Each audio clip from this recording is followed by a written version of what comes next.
Армысыздар достар, мен өздеріңізге үнемі пайдалы ақпараттар ұсынып келе жатқан, пайдалы білімді нәрі бар мазмұндарды ұсынып келе жатқан Ықылас Оразбайұлы боламын. Бүгінгі әңгімеміз ғасыр айрығындағы сырласу демекші екі мықтының жекпе-жегі. Бізде жекпе-жек десе көбінде ақындарға, айтыс ақындарына қолданылады, ал әлемде жекпе-жек көп түрлі табысқа жеткен адамдар арасында үнемі ұйымдастырылып тұрылады. Бүгінгі біздің тілімізге тиек болған екі мықты, бірі Илон Маск, енді бірі Джек Ма, халықаралық аты Джек Ма, өзінің аты Майын деп аталатын ең үлкен мықты кәсіпкерлердің өзара пікірталасы.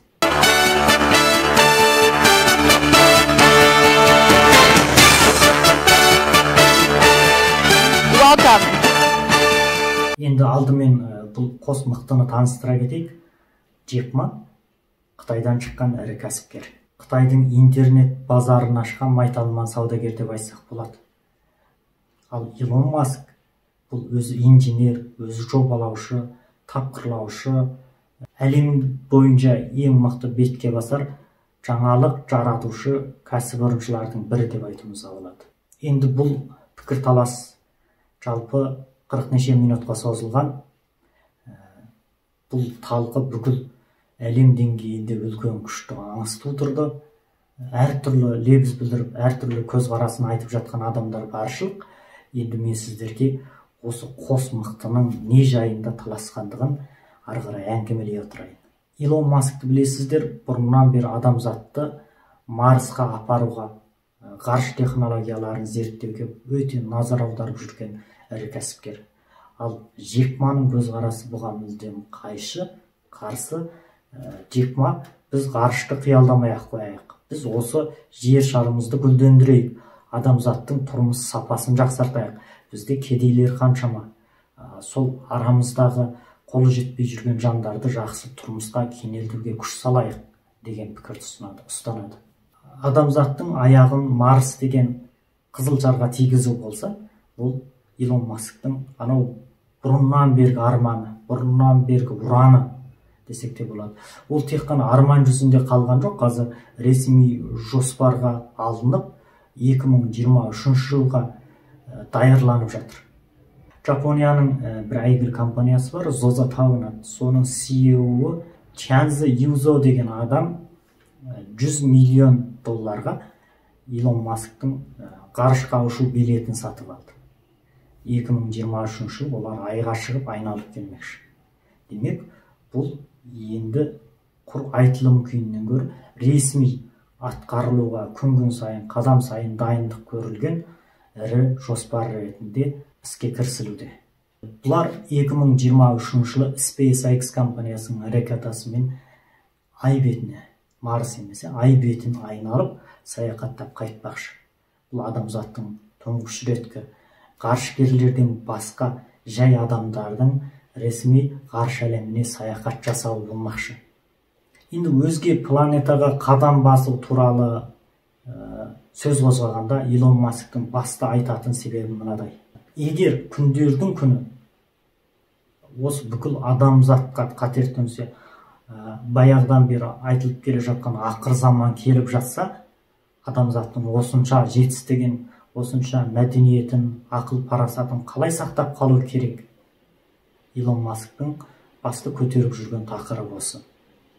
Оның айтуынша, ақыр заманның ауылы алыс емес. Мысалы, жер бетінің өзінен айтқанда, жер сілкінісі, алып жанартаулардың атылуы, ауа райының күрт өзгеруі, топан су, соғыс, індет, осы сияқтылардың бәрінен адамзат құрып кетуі мүмкін. Енді сыртқы себептерді айтсақ, алып метеориттардың құлауы деген сияқты ірі жұлдызаралық үлкен өзгерістер ақыр заманда алып келуі мүмкін. Жер шарының жалпы жасын межелеп зерттегенде ғалымдар 410 миллион жылға апарады. Ал ақылды адамзаттың тарихы 7000 жылдан бері басталады. Енді динозаврлардың пайда болып құрып жоғалғанына дейін 160 миллион жыл дәурен дегені бар. Енді осыдан бір заңды сұрақ туындайды. Ол жер шары пайда болғаннан бері деп есептемей-ақ қояйық дейді. Мына динозавр дәуірінде ақылды тіршілік болды ма? Сол 160 миллион жыл бойында ешқандай да жоғары мәдениет қалыптаспады ма?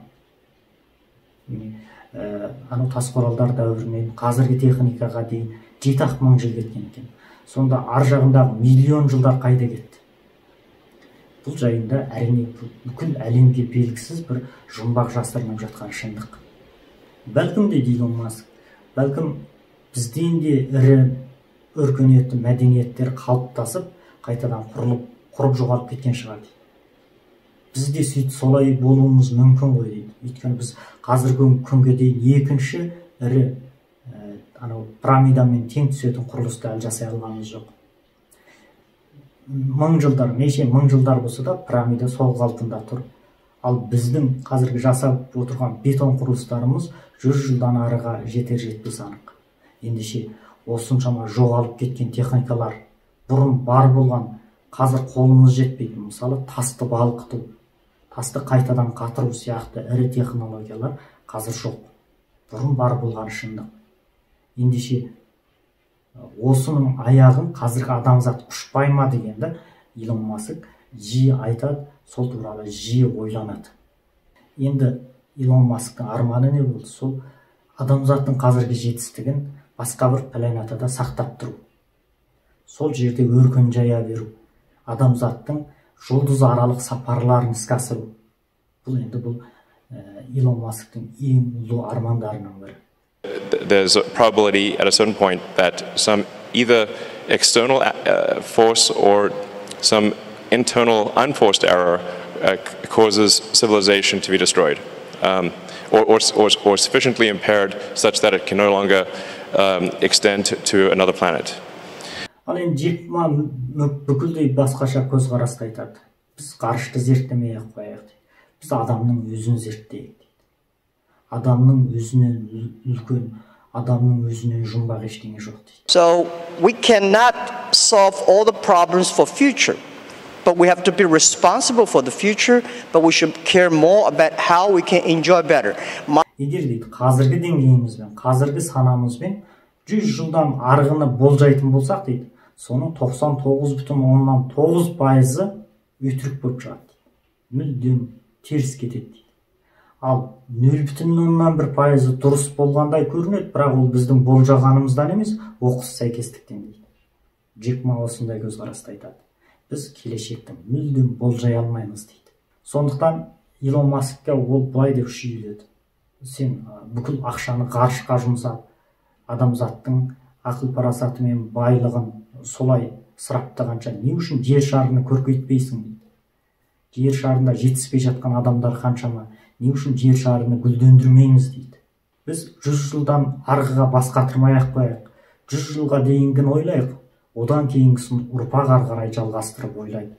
Ол кезінде адамзаттың соны шешетін ұрпақтары өздігінен туылады дейді. Енді дәл Джек Маның осы пікіріне келгенде, желідегілер гулеп көзқарасын айтып жатты. Ондағы баста айтылғаны, бұл Джек Ма деген көз алдын ғана ойлайтын, 100 жылдан арғыға ой жүгірте алмайтын, өзінің тұрғысын, тек өзінің қара басын ойлайтын ғана адам екен ғой.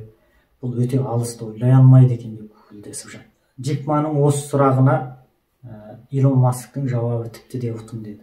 Ол айтады, мен адамзаттың өмірі, тұрмысы жақсарсын деп, мынау жанары затты ысыраптайтын автокөліктерді электр көліктерге өзгертті. Tesla атты компаниям бүкілді электро автомобильдерді жасап жатыр дейді. Тесланың тапқан пайдасы, биылғы пайдасы мынау Toyotадан асып түскенін білесіздер. Әлемдегі бірінші орынға қарай кетіп бара жатыр. Соны жасап шықтым дейді. Және Solar City деген компаниям қайтадан туындататын энергия арқылы бүкіл адамзатты қамдау деген нысанаға құлшынып жатыр дейді. Оның да жетістігі өте жоғары. Одан сырт Илон Масктың жаңағы айырпланынан да тез зымырайтын пойызы, Wacom'дағы Hyperloop атты пойыз капсуласы, Wacom капсуласы. Бұл енді қала аралық, алыс аралықты тасымалда өте керекті болса, ал қаланың ішіндегі Boeing атты компаниясы кептелістен құтқаратын, адамдарды кептелісте тұрғызбайтын, машинасымен жүйткітіп қаланың бір жақ шетінен бір жақ шетіне шығара салатын сондай туннелдерді қазып солай тұтастырған компаниясы. Міне бұл менің адамзатқа істеп жатқан игілікті жұмыстарым дейді. Мен осы тәсілдер арқылы адамзаттың қазіргі тұрмысын қамсыздандыра аламын дейді. Қазіргі тұрмысын тіпті де керемет өреге жеткізе аламын дейді. Енді бұл екі үлкен кәсіпкердің көзқарасында не үшін соншалық зор парықтар, алшақтықтар болады дегенде, мысалы Джек Ма кедей ортадан шыққан. Оның басты ойлайтыны адамдардың тұрмыс өресін жоғарылату. Ал Илон Маск бай ортадан шыққан, бардам жерден шыққан. Оның ойлайтыны қазіргі тұрмыстың қауіпсіздігін сақтау. Осы деңгейден айырылып қалмау. Осыны басты ойлайды. Сондықтан бұлардың көзқарасы да мүлдем басқаша, істеген жұмыстары да мүлдем басқаша.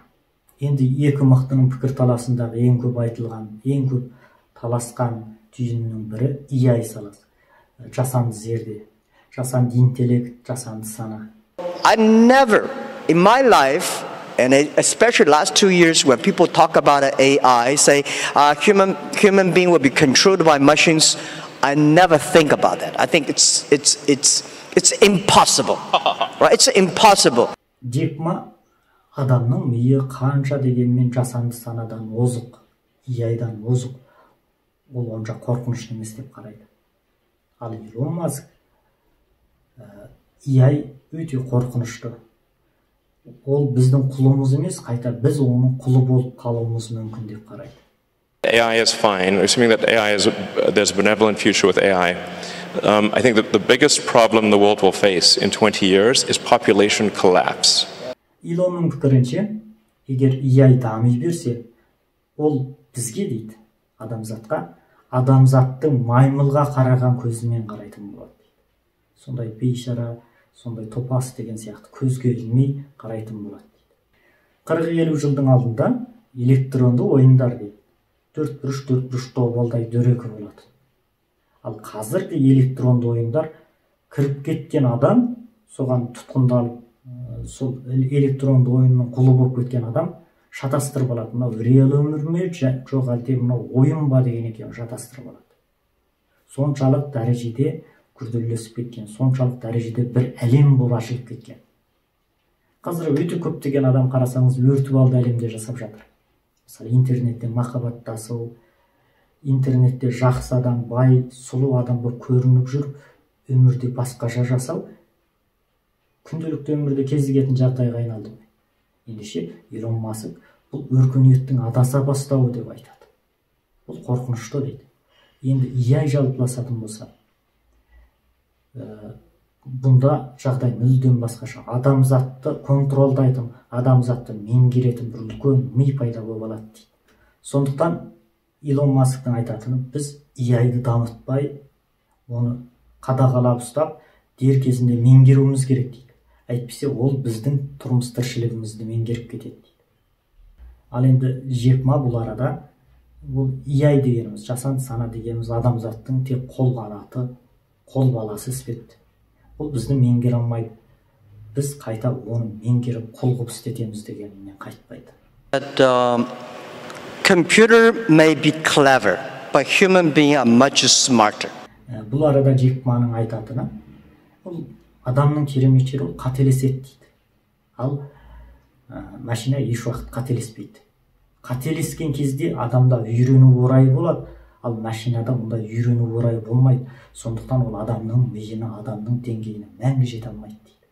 Бірақ енді бұған Илон Маск өзінің Neuralink атты компаниясының жетістіктері арқылы тойтарыс береді.